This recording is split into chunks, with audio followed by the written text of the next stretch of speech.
السلام عليكم ورحمة الله وبركاته. الحمد لله رب العالمين نحمده ونستعينه ونعوذ بالله من شرور أنفسنا ومن سيئات أعمالنا من يهده الله فلا مضل له ومن يضلل فلا هادي له وأشهد أن لا إله إلا الله وحده لا شريك له وأشهد أن محمدا عبده ورسوله. فقد قال الله تعالى في القرآن العظيم: أعوذ بالله من الشيطان الرجيم أن أسر بعبادي إنكم متبعون. اللهم صل على محمد وعلى آل محمد كما صليت على إبراهيم وعلى آل إبراهيم إنك حميد مجيد. اللهم بارك على محمد وعلى آل محمد كما باركت على إبراهيم وعلى آل إبراهيم إنك حميد مجيد. கண்ணியத்திற்குரிய எல்லாம் அல்ல அல்லாஹ்வின் நல்லடியார்களே, சகோதரர்களே, பெரியோர்களே, அல்லாஹ்வின் அளப்பெரும் கிருபையினால் அவனால் கடமையாக்கப்பட்டிருக்கின்ற ஜும்ஆவுடைய வணக்கத்தை நிறைவேற்றுவதற்காக நாம் எல்லாம் ஒன்று கூடி இருக்கிறோம். அல்ஹம்துலில்லாஹ். இந்த நேரத்திலே முஹர்ரம், ஆகஸ்ட் ஆகிய மாதங்கள் என்கிற தலைப்பிலே ஒரு சில செய்திகளை நாம் கவனத்தில் வைத்துக் கொள்வோம். நாம் கடந்து வந்து கொண்டிருக்கக்கூடிய இந்த ஆகஸ்ட் மாதம் என்று சொல்லப்படுகிற இந்த ஆங்கில மாதமும் இன்றைக்கு துவங்குகிற முஹர்ரம் என்று சொல்லப்படுகிற இஸ்லாமிய இந்த முதல் மாதமும் ஆண்டின் முதல் மாதம், இந்த ரெண்டுமே மிக முக்கியமான வரலாற்று நிகழ்வுகளை நடத்தி இருக்கக்கூடிய ஒரு மாதங்கள்.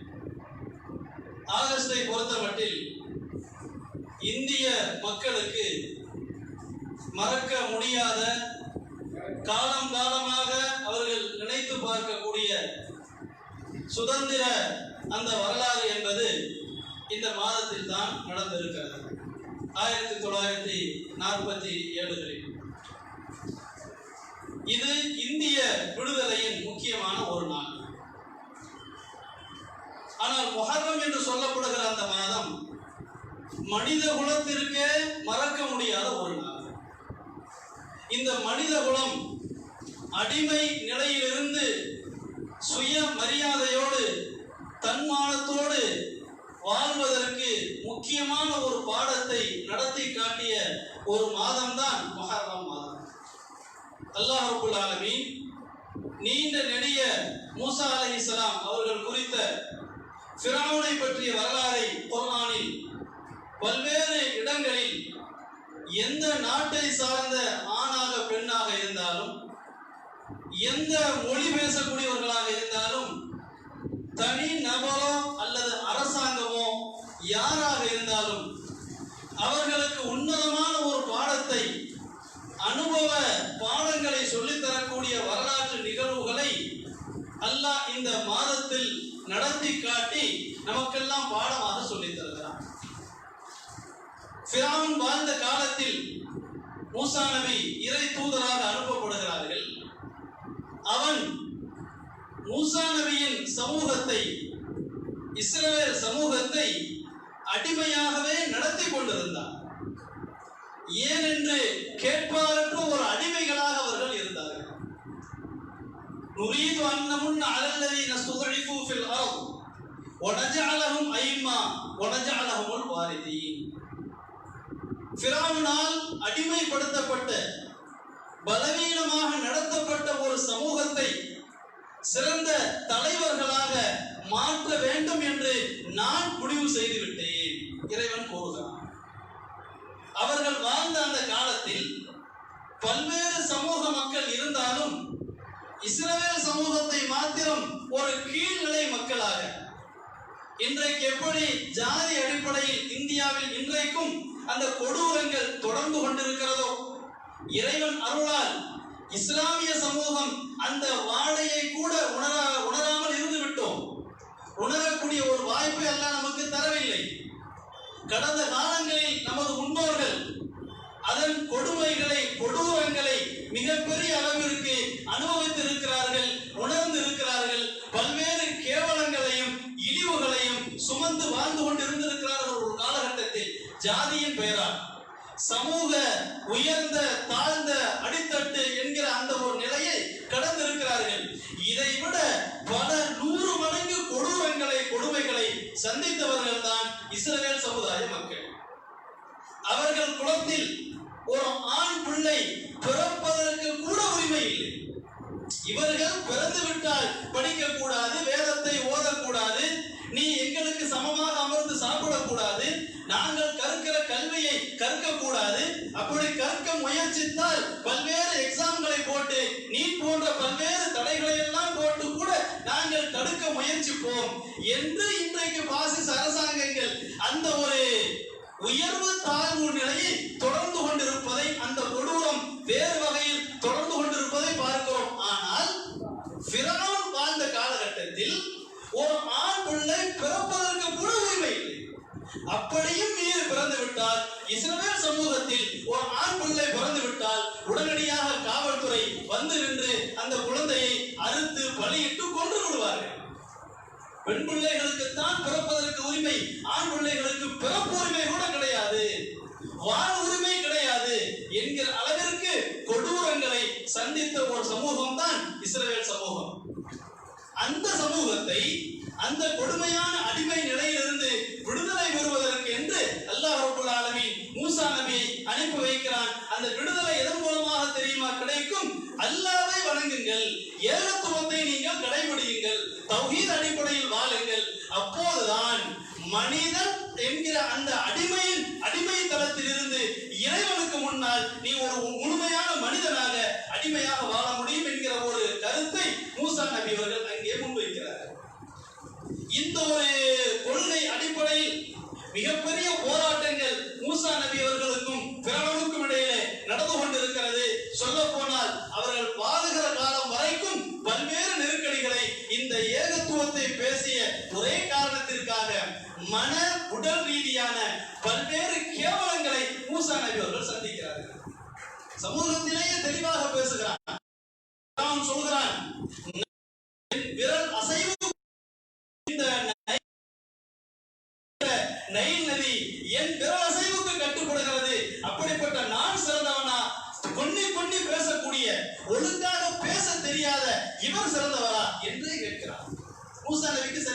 பேச்சு வராது.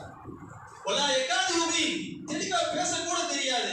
இவர் எப்படி சிறந்தவராக இருக்க முடியும்? நான் சிறந்தவனா, இவர் சிறந்தவரா?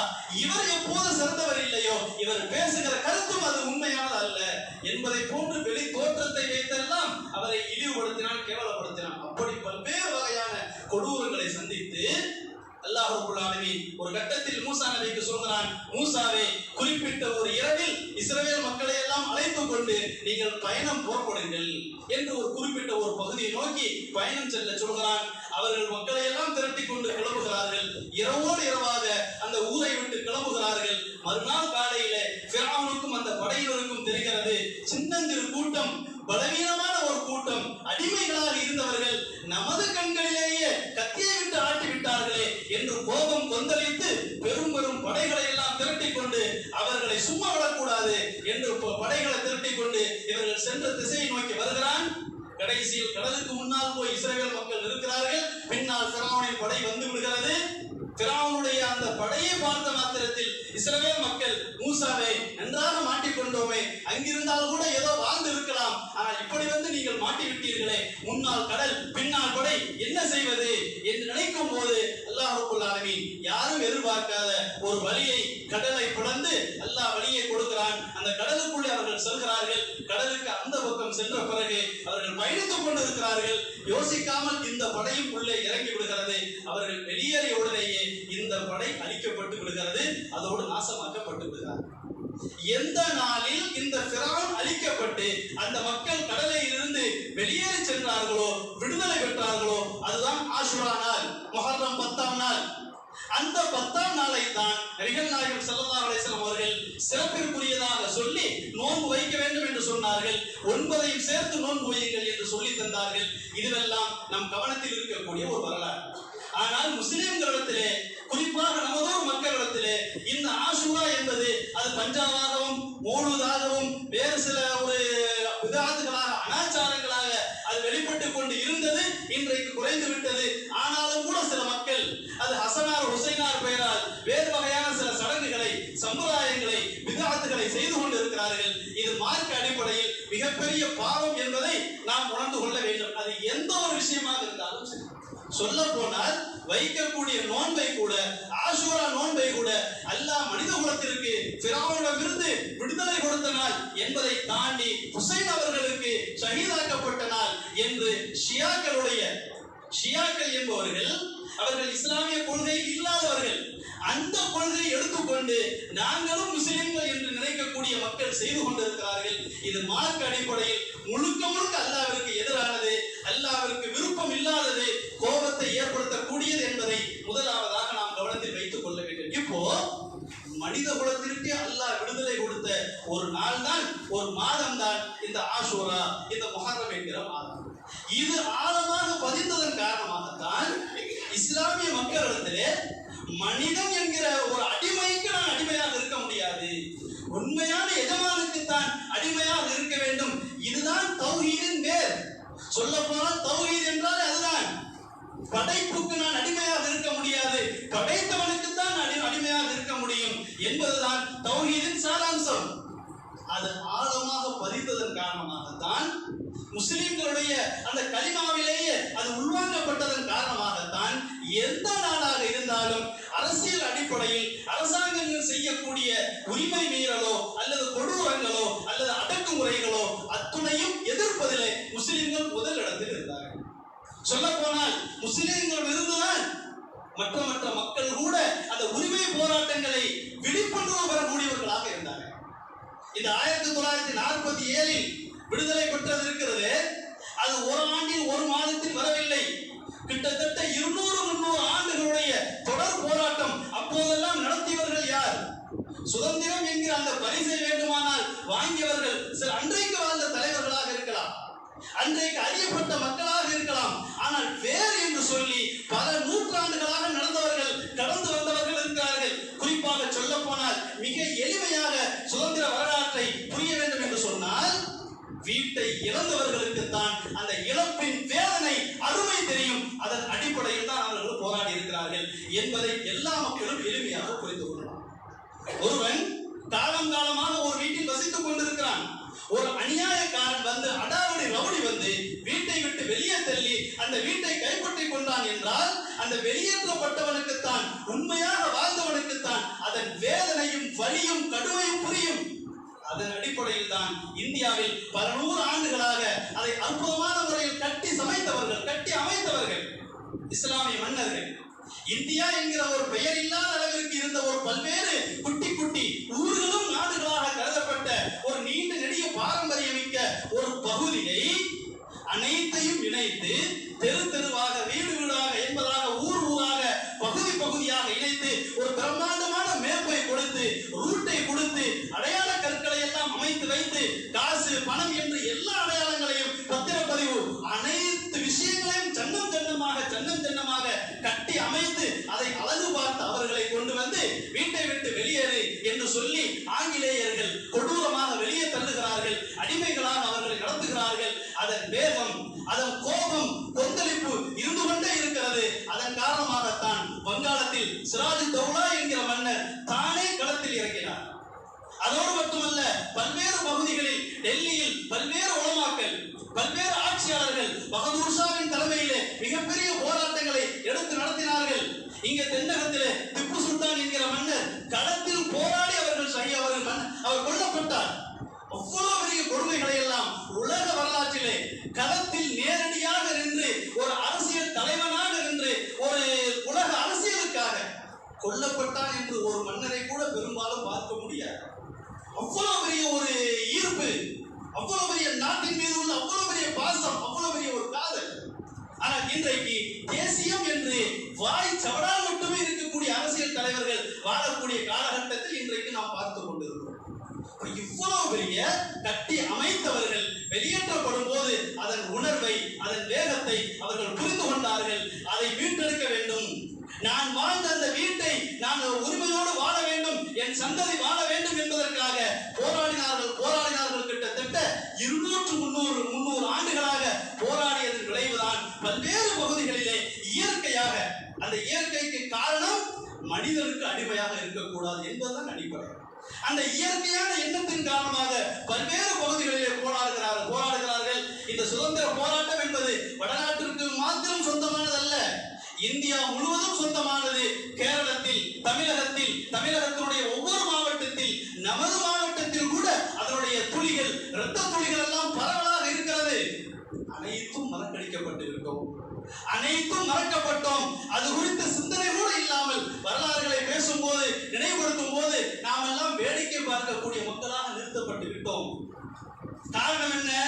அந்த செய்திகள் நமக்கு சரியான முறையில் கொண்டு வந்து சேர்க்கப்படவில்லை. இஹ்லாஸாக பாடுபட்டு அதெல்லாம் புகழ் தேவையில்லை, பேர் தேவையில்லை என்கிறதாக நமது முன்னோர்கள் செய்ததன் காரணமாக, அது புகழுக்காக பேருக்காக அல்ல, சந்ததிக்கு, நமது அடுத்த தலைமுறைக்கு தகவல் ஒழுங்காக கொண்டு போய் சேர்க்கப்பட வேண்டும்.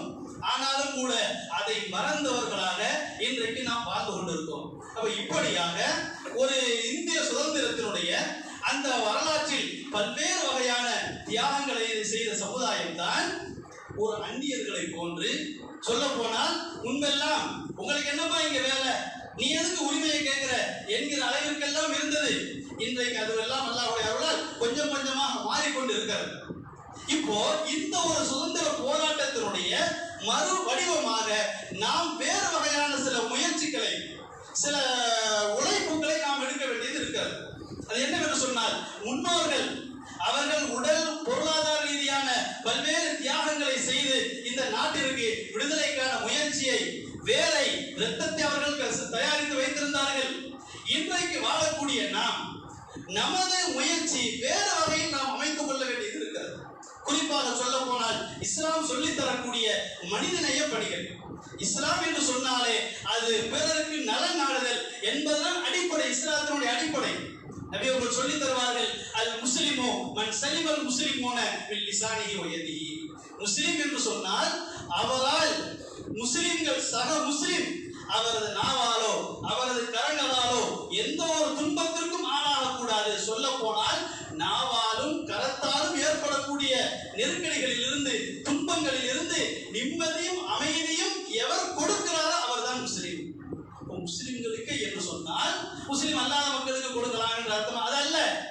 நீ முஸ்லிமுக்கே கொடுக்க கூடாது என்ற போது மற்ற மக்களுக்கும் எந்த வகையான தொந்தரவும் ஏற்படக்கூடாது என்று சொன்னால், அப்போ தொந்தரவே இல்லாமல் சலாமத்தும் அமைதியும் கிடைக்க வேண்டும் என்று சொன்னால் அவர்களுக்கு நலம் நாட வேண்டும் என்பதுதான் மிக முக்கியமான ஒரு அடிப்படையாக நமக்கு மார்க்கம் சொல்லித் தருகிறது. இன்னொரு ஹதீஸ் நபி அவர்கள் சொல்லித் தருவார்கள், அத்தீனு அன்-நஸீஹா, மார்க்கம் என்று சொன்னாலே அது பிறர் நலன் நாடுதல். யாருக்கு? எல்லோருக்கும் நபி அவர்கள் சொல்லித் தருகிறார்கள். எல்லோருக்குமே பிறருக்கு நலன் நாடுவதுதான் அது உண்மையான மார்க்கம் என்பதாக நபி அவர்கள் சொல்லித் தருகிறார்கள். அந்த அடிப்படையில் இந்த சுதந்திர வரலாறு என்பது, தியாகங்கள் என்பது ஒவ்வொரு காலகட்டத்தில் அது ஒரு வகையாக இருந்தாலும், இன்றைக்கு நாம் மார்க்க கடமையாக மனிதநேய பணிகளை செய்ய வேண்டியது ஒரு பக்கம், அரசியல் அடிப்படையிலும் அது மிக முக்கியமான ஒரு காரணியாக இருக்கிறது. முஸ்லிம்கள் பேரில், முஸ்லிம் சமுதாயத்தின் மேல் எழுதப்படாத ஒரு கரையாக, ஒரு குற்ற பரம்பரையாக நடத்தப்பட்டு கொண்டே இருக்கிறார்கள். இவர்கள் என்ன நலன் செய்தாலும் அது மறக்கடிக்கப்படும், அது ஏற்றுக்கொள்ளப்படாது, நிராகரிக்கப்படும் என்பதை போன்று தொடர்ந்து கொண்டே இருக்கிறார்கள். ஆனாலும் கூட நமது அந்த மனிதநேய பணி என்பது தொடர்ந்து கொண்டே இருக்க வேண்டும். அப்படி தொடரத்தான் அது மிகப்பெரிய ஒரு தாக்கத்தை, ஒரு மன ரீதியான மாற்றங்களை அது ஏற்படுத்திக் கொண்டே இருக்கும். மூசா அலைஹிஸ்ஸலாம் அவர்களுடைய வரலாற்றில் ஒரு சிறு மனிதநேய பணி எவ்வளவு பெரிய ஒரு தாக்கத்தை ஏற்படுத்தி இருக்கிறது என்பதை அல்லாஹ் சொல்லித் தருகிறார். ஒரு ஊருக்கு, அதாவது அந்நிய ஒரு ஊருக்கு அவர்கள் பயணப்பட்டு செல்கிறார்கள். எந்த ஒரு அறிமுகமே இல்லாத ஒரு ஊர், அந்த ஊருக்கு பயணப்பட்டு செல்கிறார்கள். ஒரு ஆபத்தில் மாட்டிக்கொண்டு செல்கிறார்கள். அந்த ஊரில் ஆண்கள் எல்லாம் ஒரு இடத்தில் ஆடு மாடுகளுக்கு தண்ணீர் பிடித்துக் கொண்டிருக்கிறார்கள். ஒரு கிணற்றில் 2 பெண்கள், இளம் பெண்கள் தனியாக பாத்திரத்தை வைத்துக் கொண்டு ஒதுங்கி நிற்கிறார்கள். பலவீனமான ஒரு பெண், அதாவது பெண்கள் என்பவர்கள் இயற்கையாக பலவீனமானவர்கள் உடல் மன அடிப்படையில். ஆண்கள் எல்லாம் கூட்டமாக நிற்கும் போது 2 இளம் பெண்கள் போய் அங்க சண்டை போட்டுக்கிட்டு தண்ணி பிடிக்க முடியாது, ஒதுங்கி நிற்கிறார்கள். இதை பார்த்த மூசா நபி, நான் வெளியூர்காரனாச்சே, நமக்கு என்னப்பா, என்னாலும் போயிட்டு போங்க என்று விடவில்லை. மனதில் ஒரு உறுத்தல் ஏற்படுகிறது, ஒரு கஷ்டம் ஏற்படுகிறது. பலவீனமானவர்கள் இப்படி ஒதுங்கி நிற்கிறார்களே என்று சொல்லிவிட்டு, என்னமா உங்க விஷயம், என்னைய தனியா நிற்கிறீங்க, கத்துக்குமா, எதற்காக நீங்கள் இருக்கிறீர்கள், என்ன விஷயம் சொல்கிறார்கள். ஆண்கள் எல்லாம் தண்ணீர் பிடித்துக் கொண்டிருக்கிறார்கள். நாங்கள் அவர்களோடு போய் சண்டை போட்டு குடிக்க முடியாது, எங்க அப்பா வயசானவரா இருக்கிறாரு, அவர் தண்ணி பிடிக்க முடியாது, அதனால நாங்க ஒதுங்கி நிற்கிறோம். அவங்களாம் போன பிறகுதான் நாங்க போவோம். பாத்திரத்தை கொண்டாங்க, வாங்கி கொண்டு அவர்களோடு போய் நின்று தண்ணீர் எடுத்துக்கொண்டு கொண்டு வந்து கையில் கொடுக்கிறார். கொடுத்துவிட்டு ஒரு ஓரமாக மரத்தில் படுத்து விடுகிறார். இறைவா, நீ தங்க வைத்திருக்கிற இந்த இடத்தில் நான் ரொம்ப ஃபக்கீராக இருக்கிறேன், தேவை உள்ளவனாக இருக்கிறேன், நீயா இருக்கிறதா என்பதாக படுத்து விடுகிறார்கள். சிறிது நேரம் கழித்து ஒரு பெண் வருகிறார். அந்த இளம்பெண் ஒருவர் வருகிறார். என் தந்தை உங்களுக்கு கூலி கொடுப்பதற்காக உங்களை அழைத்து வர சொன்னார். வீட்டிற்கு செல்கிறார். அந்த பெரியவர் எல்லா விவரங்களையும் கேட்கிறார். இந்த விவரங்களை எல்லாம் கேட்ட பிறகு சொல்கிறார், நஜவுத்து மினல் கௌமில் ஸாலிமீன், அநியாயக்கார ஃபிரௌனிடமிருந்து நீ வெற்றி பெற்று இங்கே வந்து விட்டாய், நீ இங்கேயே தங்கிக் கொள் என்பதாக சொல்லிவிட்டு அவருக்கு சில வேலைக்கான பொறுப்புகளை கொடுக்கிறார்கள்.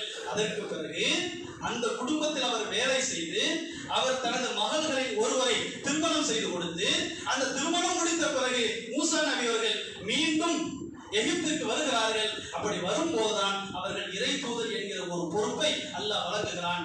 இந்த மிகப்பெரிய ஒரு வரலாற்று பின்னணிக்கு அடிப்படையான ஒரு காரணமாக அமைந்தது தெரியுமா? அறிமுகமே இல்லாத ஒரு ஊரில் அவருக்கு தெரிந்த ஒரு அறிமுகம், பலவீனப்பட்ட ஒரு பெண் ஒதுங்கி இருக்கிறார், அவருக்கு நான் உதவ வேண்டும், அவ்வளவுதான்.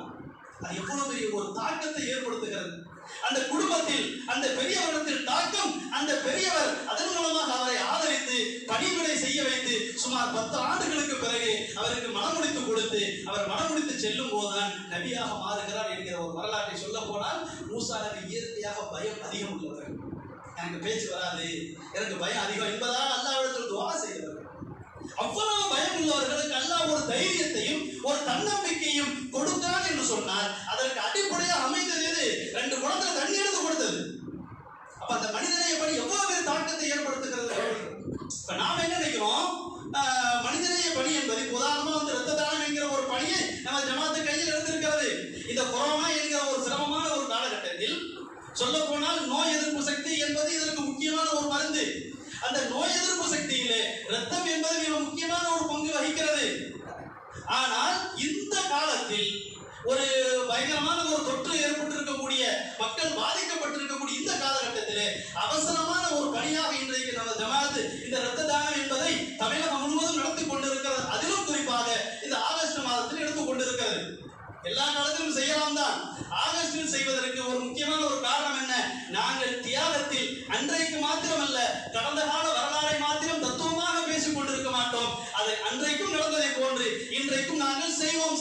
பயப்படுவோம், நோயை கண்டு பயந்து விட மாட்டோம். இறைவன் ஒவ்வொரு நோய்க்கும் ஒரு தீர்வை, ஒரு மருந்தை வைத்திருக்கிறான். அதே நேரத்திலே அவர்கள் சென்னை வெள்ளமாக இருந்தாலும் கூட எங்கள் வீட்டிற்கும் அந்த பாதிப்பு வருமாறு தெரிந்தாலும் என் வீட்டையும் நான் பாதுகாக்க முடியல, உனக்கேவா நான் வந்து உதவணும் என்று இருந்து விட மாட்டேன். அவர்களுக்குரிய ஏற்பாட்டை செய்துவிட்டு நான் மற்றவர்களுக்குரிய உதவியை நான் செய்வேன் என்று முஸ்லிம் சமுதாயம் செய்தது கடந்த காலகட்டத்தில். அது தஞ்சை பகுதியில் இருந்த கஜா புயலாக இருந்தாலும், சென்னை வெள்ளமாக இருந்தாலும், அல்லது எந்த பகுதியாக இருந்தாலும் இந்தியாவில் மார்க்கத்தை சரியாக புரிந்த முஸ்லிம் கண்டிப்பாக கண்டுகொள்ளாமல் இருக்க மாட்டார். இப்ப பாருங்க, 10 நாளைக்கு முன்னாடி மலப்புரத்தில் ஏற்பட்ட விமான விபத்து, அரசு அதிகாரிகள் ஆம்புலன்ஸ்கள் வேலை செய்வதற்கு முன்பு வந்து இறங்கியது யார்? அந்த மலப்புரத்தை ஒரு யானை இறந்து போய்விட்டது, உடனடியாக முஸ்லிம்களை கேவலப்படுத்த முயற்சித்தார்கள். ஏதாவது ஒரு பிரச்சனையா? மலப்புரம் என்பது கிட்டத்தட்ட மேலப்பாறை மாதிரி. மலப்புரம் என்பது பெரிய ஒரு மாவட்டம், முஸ்லிம்கள் நிறைந்து வாழக்கூடிய ஒரு மாவட்டம். மேலப்பாளையம் என்பது முஸ்லிம்கள் பெரும் பகுதியாக வாழக்கூடிய ஒரு கொத்தாக இருக்கக்கூடிய ஒரு பகுதி. இன்னைக்கும் கூட மேலப்பாளையம் என்றாலே ஒரு கருங்கண்டு தான் வைத்துக் கொண்டிருக்கிறார்கள். அது யாராக இருந்தாலும் சரி, அரசாங்க அடிப்படையில். அப்போ அன்றைக்கு விமான விபத்தில் உடனடியாக ராத்திரி என்று பாராமல், கொரோனாவுடைய தொற்று காலம் என்று கூட பாராமல் உடனடியாக ஓடி வர வேண்டிய தேவை என்ன? மனிதன் பாதிக்கப்பட்டிருக்கிறார், அவ்வளவுதான். அந்த மனிதனைய சேவை, அந்த உள்ளத்தில் இருக்கக்கூடிய இரக்கம். யார் அடிபட்டிருக்கிறார்? தேவையில்லை, பாதிக்கப்பட்டிருக்கிறான், கைகால் இல்லாமல் இருக்கிறான், உயிருக்கு போராடி கொண்டிருக்கிறான். சொல்ல போனால் அந்த பகுதி மக்கள் அவ்வளவு வேகமாக செயல்பட போய்த்தான் பெருவாரியான உயிரிழப்பு தடுக்கப்பட்டது என்கிறார். இல்லாட்டி 2 துண்டா உடஞ்ச விமானத்துல எப்படிங்க அவ்வளவு பெரிய உயிர் சேதத்தை வந்து கை கட்டுக்குள் கொண்டு வர முடியும்? 2 துண்டா உடஞ்சு போச்சு. அவ்வளவு பெரிய ஒரு பாதிப்பிலிருந்து மீட்கப்பட்டிருக்கிறார்கள் என்றால் இறைவன் அருளால் அந்த மக்கள்கிட்ட ஏற்பட்ட அந்த ஒரு வகையான இரக்க குணம். பார்த்துக்கிட்டு இருக்கக்கூடாது, பாதிப்பை பார்த்துக் கொண்டு இருக்கக்கூடாது என்கிற அந்த வேகம், உத்வேகம் இன்றைக்கு நாம் பார்க்கிறோம். இந்த கொரோனா காலகட்டத்திலே இந்த மனிதநேய பணியை நமது ஜமாத்து கையில் எடுத்திருக்கிறது. நாம் இன்றைக்கு வேறாக இன்று செலுத்த வேண்டும். இந்த இரத்த தானம் என்கிற இந்த ஒரு மனிதநேய பணியை, இது வெளியே தெரியாதுங்க. மரத்தை சுத்தி கம்பி இருக்கும், கம்பி வேலி இருக்கும், தண்ணி ஊத்துவாங்க, பாதுகாப்புக்கு எல்லா வேலையும் இருக்கும். ஆனா கண்ணுக்கு தெரியாத ஒன்று இருக்கிறது வேறு. அது வெளியே தெரியாது. உள்ளுக்குள் அது ஒழுங்காக இருந்தால்தான் இந்த மரமும், மரத்தின் பூக்களும், காய்களும், நிலனும், பறவைகளும் அனைத்துக்கும் பயன். வேறு ஒழுங்கா இருக்கணும், அந்த வேறு வெளியே தெரியாது. இந்த மனிதநேய பணி என்பது வேறு மாதிரி. அது இன்றைக்கு வெளியே தெரியாது. வேண்டுமானால் புகழாமல் இருக்கலாம், பேசாமல் இருக்கலாம், ஆனால் ஒவ்வொரு மனிதனுக்கும் உறுத்தும். பாருங்க, இஸ்லாத்தை, முஸ்லிம்களை வேரோடு துணை தெரிய வேண்டும் என்பவன் கூட உள்ளத்துல ஒரு உறுத்தல் இருக்குது இல்லையா? என்ன தெரிந்தாலும் நம்ம நோய் வந்தா கூட வாய்தான பார்த்தா. ஏன்னா மற்றவங்களுடைய ரத்தத்தை வந்து இன்னைக்கு தமிழகத்திலே ஒரு நம்பிக்கைக்குரிய ரத்தமாகவே அல்லாஹ் அப்படி அவங்க மனசுல வச்சுட்டான். ஏன்னா சாராயம் முஸ்லிம்கள்ட்ட கிடையாது. புகைப்பிடித்தல் என்பது கிட்டத்தட்ட 3/4 போயாச்சு. அப்போ தரமான ரத்தம் என்கிற அளவிற்கு அல்லாஹ் அவர்கள் உள்ளத்தில் போட்டு விட்டார். அப்ப என்னன்னா, ஒரு முஸ்லிம்களை ஒட்டி புதறுகிற கல்யாணி என்பவன் கூட கடைசி என்ன பண்றான்? பேஸ்புக்ல எழுதும் போது கூட ரத்தம் கேட்டேன், தௌஹீத் ஜமாத்துக்காரங்க வந்து கொடுத்துட்டாங்க, அந்த பாவிகளுக்கு நன்றி. அவன் எதுக்கு போடுறான் அது வேற விஷயம். தன் கிளம்புறதுக்கு போட்டா கூட போய் தொலையுது. ஆனால் மறுக்க முடியல, காரி துப்ப முடியல. என்னடா எங்க முதல்ல இவங்க தான் நின்றுட்டு இருக்காமோ, நம்ம என்னதான் கடிச்சு கொதறாம அப்படின்னு உள்ள மாதிரி தெரியலையே. இதுதான் மிகப்பெரிய ஒரு தாக்கம், வெளியே தெரியாத வேறு. சென்னை வெள்ளத்துல உள்ள மனிதநேய சேவையை பார்த்து பிறகு ஒவ்வொருத்தரும் சொன்னார்களா? இல்ல, சொல்றது இருக்கட்டும்ங்க.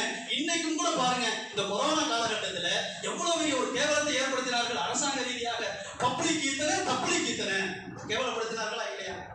ஆனால் இப்படி கேவலப்படுத்தும் போது கூட கொரோனாவால் பாதிக்கப்பட்டவர்கள் பப்ளிக் இத்தனை பேர், தப்லீக்ல போனவங்க இத்தனை பேர் என்று இப்படி ரவுண்ட் பண்ணியும் கூட மக்கள் மனசுல அது பதிஞ்சுச்சா? நீங்க நாடகம் நாடகம் வந்துருச்சா இல்லையா? தீவிரவாதி என்றார்கள், என்னவெல்லாமோ சொன்னார்கள். ஆனா கொரோனாவோட உலகம் போதும் நோயா பார்த்தா இந்தியாவில் மட்டும், தமிழகத்தில் மட்டும் அதை வாய் வடிவத்தில் பார்த்து கொண்டிருக்கிறார்கள் என்றுதான் வந்து கொண்டிருந்ததை தவிர அது கூட மக்களிடத்தில் ஏற்படவில்லை, எடுபடவில்லை. ஏன் எடுபடல?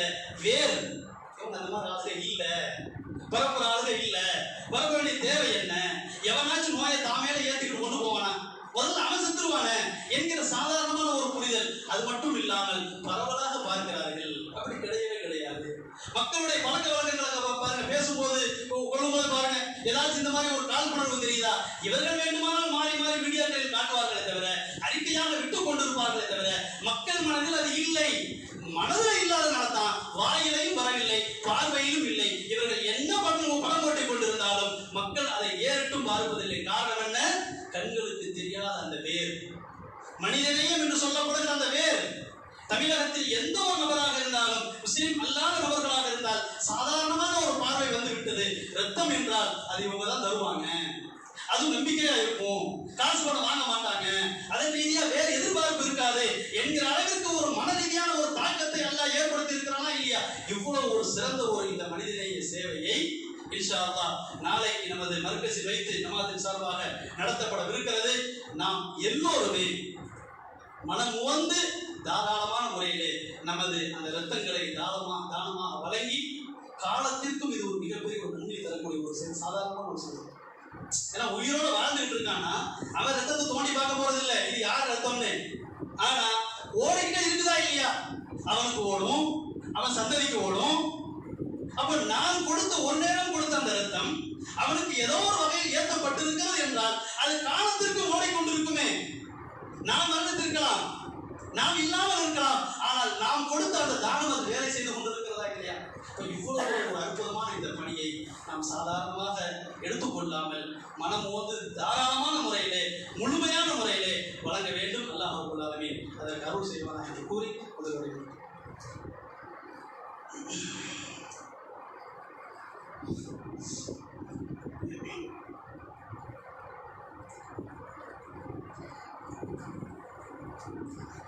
அல்ஹம்துலில்லாஹி ரப்பில் ஆலமீன் வஸ்ஸலாத்து வஸ்ஸலாமு அலா ரசூலில்லாஹி ஸல்லல்லாஹு அலைஹி வஸல்லம்.